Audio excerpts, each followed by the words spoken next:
When selecting materials in the design or planning phase of each project, it's important to understand the basics of corrosion. A few definitions of corrosion are the natural tendency of a metal to return to its most stable form, or the ore as its mind wants to return to being dirt. While those definitions may imply that the driving factors for corrosion are based solely around the specific metal's properties, the environment a metal will be used in and the method used to manufacture and fabricate the metal play equally important roles in corrosion as well. In this module, we'll discuss how corrosion is defined and the different types of corrosion, the factors which govern corrosion's initiation and rate, corrosion mechanisms, and finally, how metals achieve corrosion resistance.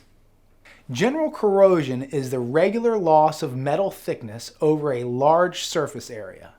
This is often seen with carbon steel and copper alloys. All metals develop an oxide film which help to protect them. In iron and copper, this oxide can be porous, which allows copper ions to diffuse through the oxide film layer and the water and oxygen ions to diffuse to the metal.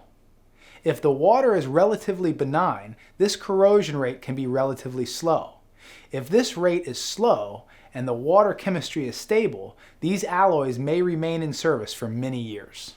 One advantage of general corrosion is that it can be predictable. When you know the estimated rate of corrosion, additional thickness can be added when ordering to provide longer service life. With an alloy as inexpensive as carbon steel, this strategy may be a good one. However, general corrosion is the only mechanism of corrosion where adding extra thickness can add predictable service life. In metals like stainless steels, nickel alloys, and titanium, the oxide is not porous. As long as the oxide is intact, no corrosion occurs, even over long periods of time. When an electrical component promotes corrosion, it accelerates the corrosion process. This is known as galvanically driven corrosion. It can occur to metals that have a non-porous oxide. The electrical element is often caused by two different types of metals connected electrically together within a conductive solution. The metal that is most noble is called the cathode, and the metal that is most active is called the anode. This generates an electric current that causes the anodic metal to dissolve.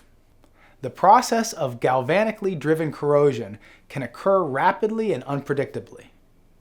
The galvanic series chart shows the different voltages between the different metals. Please note that for some of the alloys on the chart, there are black boxes and there are gray boxes. The gray boxes are when the protective oxide is intact. When the protective oxide is damaged, the area becomes active. This damage can be caused by high chloride levels, low pH, or increase in temperature. This is the situation in the metals with gray boxes.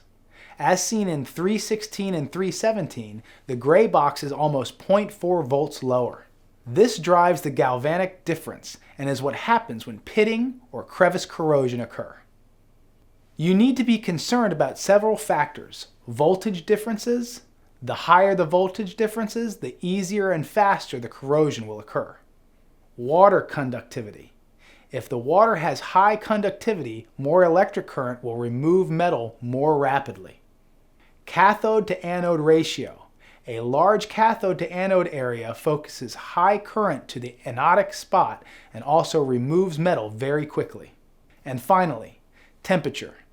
Temperature raises corrosion rates no matter what the specific mechanisms might be.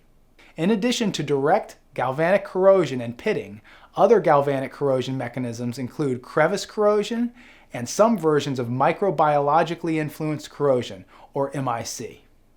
Crevices can be created by anything from scaling, gaskets, tube-to-tube sheet rolled joints, threaded joints, silt and sand deposits, and even paint.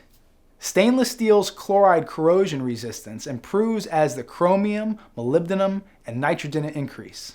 The molybdenum has been proven to be 3.3 times as effective as chromium, while nitrogen is 16 times more effective.